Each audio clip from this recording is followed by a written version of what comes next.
All right, today we're diving into a story that on the surface looks like a pretty straightforward domestic legal drama. But believe me, it is so much more than that. It's actually a flashpoint in a much larger global power struggle. We're going to decode the fallout from the conviction of Brazil's former president, Jair Bolsonaro, and what it really means for the world. And the international reaction was immediate. I mean, this statement from a high-ranking U.S. official, that's not just diplomatic noise. No, that was a crystal clear signal that the verdict against a key political ally was going to have some major consequences. Okay, let's get into it. To really understand this international firestorm, we've got to start with the event that lit the fuse in the first place, the conviction itself. 27 years. Just let that sink in.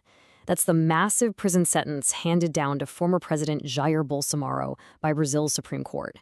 A decision like that didn't just make headlines in Brazil. It sent absolute shockwaves across the entire globe. And look at the severity of these charges. I mean, we are not talking about minor stuff here. The court found him guilty on 5 serious counts, all related to the January 8th riots. This makes him the first former Brazilian president ever to be convicted for trying to stage a coup. It's historic. So, a verdict this huge was never going to stay a local story, right? The response from the United States was swift, it was forceful, and it pretty much set the stage for a huge diplomatic showdown. And this right here is the heart of the standoff. You've got the U.S. on one side, calling it a politically motivated witch hunt. And on the other, you've got Brazil's foreign ministry defending its courts and saying, hey, this is how we deal with coup plotting. These two narratives, they're completely at odds with each other. And this is not just a war of words. The source material we're looking at suggests there's a serious push for real, tangible consequences. We're talking about the possibility of sanctions targeting the actual Supreme Court justices who cast the votes. Okay, so let's pull back the curtain a little bit, because the analysis we're digging into suggests there's a much deeper game being played here, one that goes way beyond the fate of just one politician. This is the million-dollar question the source asks. It points out pretty shrewdly that the U.S. has perfectly good relationships with plenty of countries that are, let's just say, not exactly paragons of democracy. So that suggests there might be something else going on here. And according to this analysis, it's a classic power play. This whole pressure campaign, it's not really about getting justice for Bolsonaro. It's about making sure that Brazil, a key South American power, brings its foreign policy back in line with U.S. interests.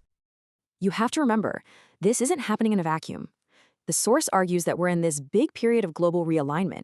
The U.S. is dealing with new challenges from China, and even its old allies in Europe are starting to act more independently. So the push to lock down loyalty from nations in its traditional sphere of influence, nations like Brazil, becomes that much more important. So why Brazil? What makes this nation so critical right now? Well, the source points to one resource that, in this century, might just be more powerful than oil or microchips, and that is food. 80%. Just look at that number. According to the source, that is the estimated share of all new food production on the entire planet that will come from Brazil in the next few years. That one stat alone tells you everything. Brazil is on track to become the world's undisputed breadbasket. And this quote from the source just nails it.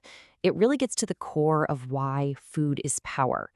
For any government, anywhere, keeping its people fed with affordable food, well, that's the foundation of political stability. It's how you stay popular. So what this really means is that whoever has influence over the country that controls the world's future food supply, well, they hold a massive strategic advantage. And that is the real prize in this whole geopolitical chess match. So let's look at the end game here and see how all of this is building to a critical moment for Brazil, a choice that's really going to define its place on the world stage for years to come. The strategy behind this U.S. pressure campaign is pretty fascinating when you break it down. The analysis suggests the goal isn't actually to get the conviction overturned. Nope, it's to create instability, to chip away at public trust in Brazil's government, and basically pave the way for a more U.S.-friendly leader to win the next election. It's a long game. And this brings us to the very stark choice that Brazil is facing, as the source frames it. Does it bow to all this external pressure and just become a dependent ally? Or does it play its ace, that incredible agricultural power, to forge its own independent path? So the final argument here is really a call to action. It says Brazil has to use its food power not just for trade, but to demand investment, to demand partnerships that let it industrialize, build a high-tech economy, and finally break free from just being the world's granary. And that leaves us with this final thought to chew on. In an age where great powers are competing and supply chains are being weaponized, what really makes a country a superpower? Is it tanks and jets? Or is it the fundamental, undeniable power of being the one who puts food on everyone else's table?